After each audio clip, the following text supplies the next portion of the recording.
빌립보서 4장 4절에서 7절 말씀을 가지고 하나님의 말씀을 함께 나누겠습니다. 어떤 목사님이 불의의 교통사고로 아내를 잃게 되었습니다. 장례식을 마친 첫 번째 주일 예배 설교에서 목사님이 이런 이야기를 합니다. 저는 솔직히 이 땅에서 일어나는 일들을 이해할 수 없습니다. 나처럼 하나님을 잘 믿는 사람들에게 일어나는 비극적인 일들은 더욱 이해할 수 없습니다. 그러나 자신의 가장 소중한 사람을 잃고 게다가 믿음까지 잃어버리는 사람들은 도저히 이해할 수 없습니다. 도대체 왜 믿음까지 잃어야 합니까? 밝은 태양 아래 있는 사람들은 선택적으로 믿음을 가질 수 있지만 나와 같이 슬픔의 그늘에 있는 사람들은 반드시 믿어야 합니다. 믿음마저 잃어버린다면 우리에게 남는 것은 하나도 없습니다. 믿음은 소망이기 때문입니다.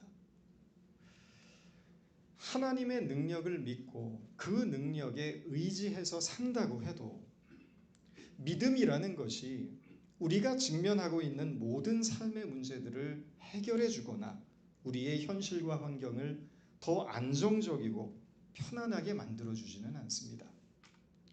그럼에도 불구하고 우리가 하나님을 믿어야 하는 이유는 그것이 믿음이기 때문입니다. 믿음이란 하나님이 우리의 문제를 해결해 주시기 때문에 믿는 것이 아니고 문제 가운데서도 우리가 절망하지 않도록 붙들어 주시는 분이 하나님이심을 믿는 것이 믿음이라는 것입니다. 우리는 여전히 삶의 무게에 짓눌려 있고 불확실한 미래를 살아가고 있지만 믿음은 우리가 이 현실을 두려움으로 해석하지 않게 하고 하나님의 시선으로 볼 수 있게 합니다. 하나님은 우리의 상황을 바꾸어 주시지는 않습니다. 그러나 상황을 바라보는 우리의 관점을 바꾸어 주시고 견디게 하시며 결국에는 선한 길로 인도해 주십니다. 믿음은 문제를 없애는 능력이 아니고 문제 속에서도 무너지지 않는 힘입니다. 언젠가 어려움을 당해서 불안해하고 걱정과 근심에 가득 찬 성도에게 기도하세요 라고 했더니 그분께서 하시는 말씀이 목사님은 참 순진하세요. 기도한다고 이 상황이 바뀌겠습니까? 안 바뀝니다. 맞습니다. 기도한다고 상황이 바뀌지 않습니다. 그러나 분명한 것은 우리가 기도하면 그 상황을 바라보는 우리의 마음을 바꾸어 주십니다. 낙심으로 가득 찼던 마음에 용기를 주시고 절망했던 마음에 희망을 주십니다. 상황은 똑같지만 그것을 바라보는 내 마음에 변화가 생기자 더 이상 문제가 나를 짓누르지 못합니다. 다 잃어버린 줄 알았는데 나에게 남아있는 것이 있다는 것을 깨닫고 감사하게 됩니다. 나를 비우고 그 빈 마음에 하나님의 것으로 채워간다는 것이 어떤 의미인지를 깨닫게 됩니다. 그 깨달음이 내 영혼으로 말미암아 찬양하게 합니다. 바로 이것이 은혜입니다. 은혜라는 것은 좋은 일이 생겼거나 내가 소원하는 것이 이루어졌거나 많은 돈을 벌었거나 세상에서 큰 성공을 얻는 것이 은혜가 아닙니다. 은혜라는 것은 모든 상황 속에서도 하나님을 찬미하게 되는 것이 은혜입니다. 빌립보서는 바울이 감옥에서 쓴 편지입니다. 그런데 그 편지는 기쁨으로 흘러넘칩니다. 바울이 쓴 모든 서신서 중에서도 가장 따뜻하고 인간적이며 감사가 가득한 편지가 바로 빌립보서입니다. 빌립보서에서 가장 많이 등장하는 단어는 기쁨입니다. 기뻐하라. 기뻐하며 기뻐하고 또 기뻐하라. 그래서 빌립보서를 기쁨의 서신이라고 부릅니다. 어떻게 감옥에서 쓴 편지가 기쁨의 서신이 될 수 있었을까요? 그것은 바울이 은혜의 사람이었기 때문입니다. 바울은 어떤 상황에 처해 있던지 바울에게서는 하나님의 은혜가 흘러났습니다. 감옥이라는 절망적인 상황도 바울을 통해 흘러나오는 은혜를 막을 수는 없었습니다. 감옥은 고통스러운 곳입니다. 행복과는 거리가 먼 곳입니다. 감옥에 갇혀 있는 한 인간은 기쁨을 느낄 수가 없습니다. 그런데 바울에게는 감옥조차도 기쁨의 자리가 되었습니다. 환경이 인간에게 어떤 영향을 주는지를 연구하기 위해서 스탠포드 대학의 심리학자들이 진행했던 유명한 실험이 있습니다. 2주일 동안 감옥 체험을 하면 사례비를 준다는 광고를 내고 많은 사람들이 지원을 하게 됐는데 그 중에 20명을 선발합니다. 그리고 그들을 감옥과 똑같은 환경으로 만들어진 모의 감옥 속에 집어넣습니다. 그리고 그들을 수감자와 교도관으로 역할을 나눴습니다. 연구팀은 감옥 속에 몰래카메라를 설치하고 이 사람들의 행동의 변화를 면밀하게 관찰합니다. 처음 하루 이틀 동안은 모두가 밝았습니다. 마치 소풍을 온 것처럼 웃고 떠들며 농담을 하며 잘 지냈습니다. 그런데 시간이 흐를수록 수감자들은 우울증과 분노의 증상을 보이게 됐고 교도관들은 점점점 폭력적이고 잔인한 방식으로 수감자들을 통제하기 시작합니다. 결국 5일째 되는 날 집단 난투극이 벌어지고 참가자 중에 2명이 죽고 3명의 중상자가 발생하면서 이 실험은 중단되었습니다. 감옥은 정상적인 사람도 악하게 만드는 곳입니다. 감옥을 체험하면 체험할수록 인간은 선해지는 것이 아니라 더욱 사악해져서 폭력적이고 잔인한 본성을 드러내도록 되어 있습니다. 그런데 바울은 이 감옥 속에서 지금 놀라운 이야기를 합니다. 주님 안에서 항상 기뻐하십시오. 다시 말합니다. 기뻐하십시오. 아무것도 염려하지 말고 모든 일을 기도와 간구로 하고 여러분이 바라는 것을 감사하는 마음으로 하나님께 아뢰십시오. 감옥이라는 최악의 상황에 처해 있는 바울입니다. 자기 몸 하나도 추스리기 힘든 주제에 바울은 기뻐하라고 말합니다. 한술 더 떠서 아무것도 염려하지 말라고 합니다. 그리고 하나님께 기도하고 감사하라고 말합니다. 누가 들으면 남 걱정 말고 네 걱정이나 하세요 라고 비웃을 만한 이야기를 하고 있는 것입니다. 지금 바울이 하고 있는 말은 감옥에 갇혀 있는 사람이 할 말이 아닙니다.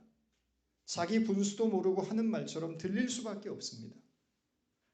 고통을 겪고 있는 사람이 고통을 겪고 있지 않는 사람에게 할 말은 아닙니다. 그런데 여기에 놀라운 신앙의 역설이 있습니다. 그것은 진짜 고통이 무엇이냐라는 것입니다. 우리는 감옥이라는 환경을 고통이라고 이해합니다. 우리에게 있어서 감옥은 최악의 상황입니다.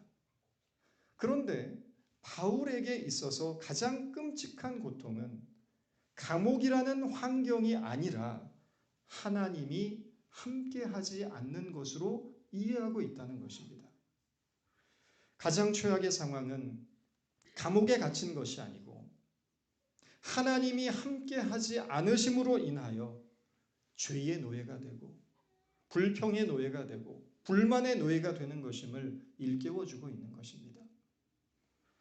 비록 감옥에 갇혀 있었지만 그 비참한 자리에서 바울이 기쁨과 감사를 고백할 수 있었던 이유는 하나님이 바울과 함께 하셨기 때문입니다. 하나님이 함께 하시면 얽매인 자 같으나 자유인이고 하나님이 함께하지 않으시면 자유인인 것 같으나 실상은 얽매인 자입니다. 하나님이 함께하지 않으시면 그 어떤 풍요와 번영도 우리에게 지옥이 될 수 있습니다.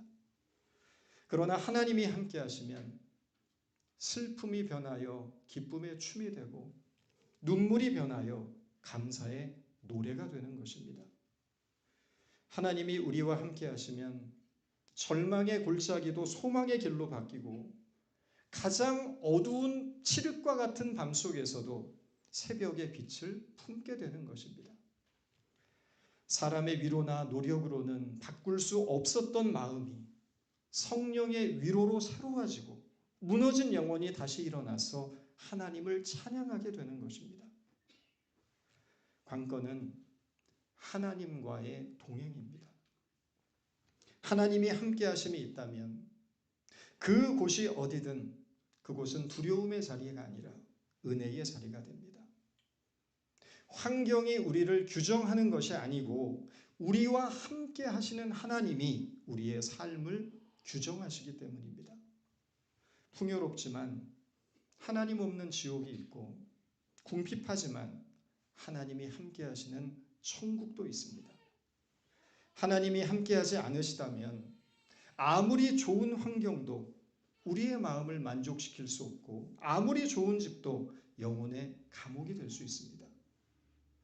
찬송가 495장에 보면 이런 가사가 나옵니다. 내 영혼이 은총 입어 중한 재침 벗고보니 슬픔 많은 이 세상도 천국으로 화하도다. 슬픔이 많은 이 세상도 천국으로 화하도다.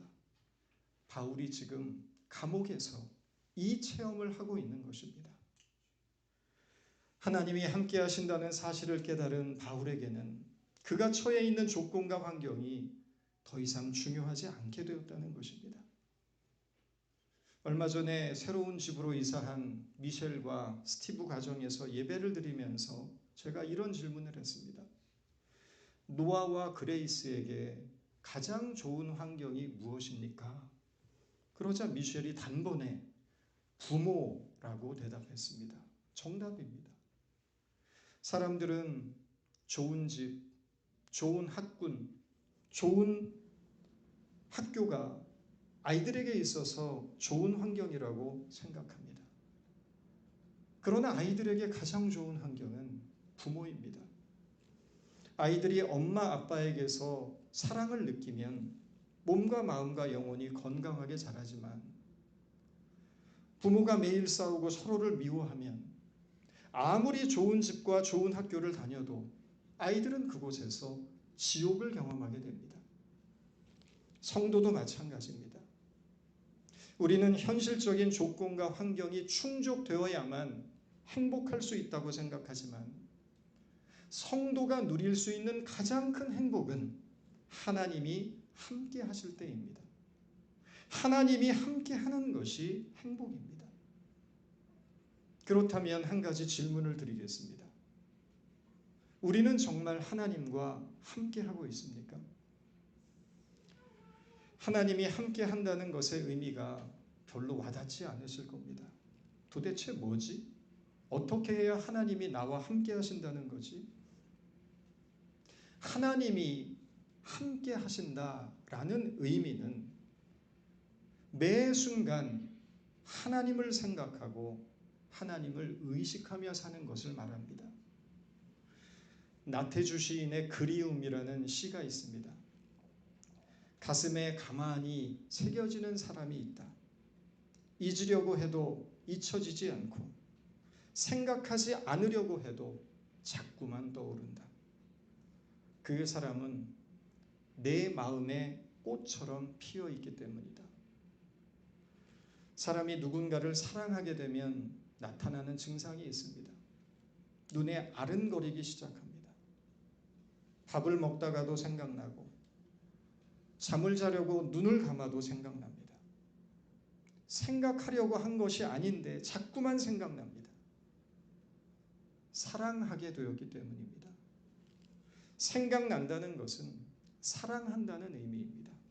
사랑하면 생각나게 되고 생각하면 그것이 사랑입니다. 우리가 매 순간 예수님을 생각한다면 그것은 예수님에 대한 사랑이 우리 속에 있다는 증거입니다. 그리고 예수님을 생각하며 살아갈 때 우리는 그분과 늘 동행하게 됩니다. 무슨 일을 하든 예수님이 이 일을 기뻐하실까를 생각하게 됩니다. 우리의 마음이 매 순간 예수님을 생각하게 되면 모든 삶의 영역에서 회복되는 역사가 일어납니다. 상처받은 우리의 마음과 영혼이 회복되고 깨어지고 뒤틀린 관계가 새롭게 변화됩니다. 감옥이라는 최악의 상황에서 주옥 같은 바울의 서신서가 탄생할 수 있었던 비밀은 바울이 그곳에서도 언제나 예수님을 생각했기 때문입니다. 지금 우리는 어떤 삶의 자리에 서 있습니까?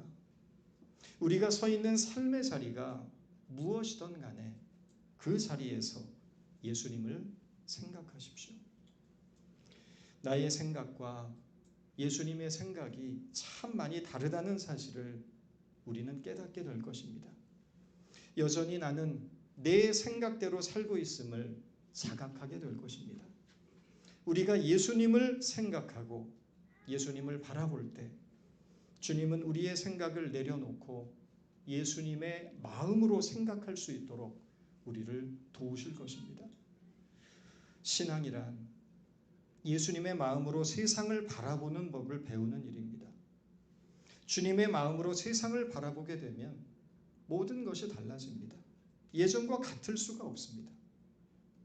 예수님의 마음으로 내 남편을, 내 아내를 바라보면 그는 더 이상 미움이나 섭섭함의 대상이 될 수가 없을 겁니다. 하나님께서 나에게 허락하신 소중한 존재로 느껴집니다.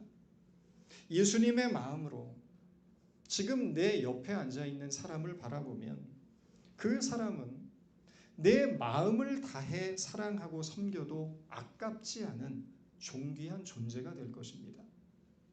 예수님의 마음으로 바라본 세상은 더 이상 두렵고 암울한 곳이 아닙니다. 감사가 있고 희망이 있는 복되고 아름다운 삶의 터전이 됩니다.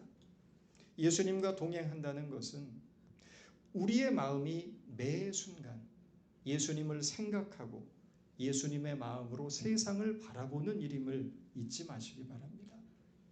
주님의 마음으로 생각하고 세상을 바라볼 때 우리에게 허락하신 하나님의 축복이 여전히 이 시간에도 내 삶 속에 흘러 넘치고 있음을 깨닫게 됩니다. 이 은혜가 우리 모두에게 있기를 바랍니다. 기도하겠습니다. 주님, 환경이 아니라 함께 하시는 하나님이 우리 기쁨의 근원임을 깨닫게 하시니 감사합니다. 우리의 삶에 여전히 해결되지 않은 문제들이 있고 때로는 이해할 수 없는 고통과 슬픔이 찾아오지만 그 속에서도 우리를 붙들어 주시는 하나님을 바라보게 하여 주옵소서. 상황이 바뀌지 않아도 마음을 새롭게 하시는 하나님, 두려움 대신 평안을, 절망 대신 소망을, 원망 대신 감사의 마음을 우리 안에 심어 주옵소서. 예수님의 이름으로 기도드립니다.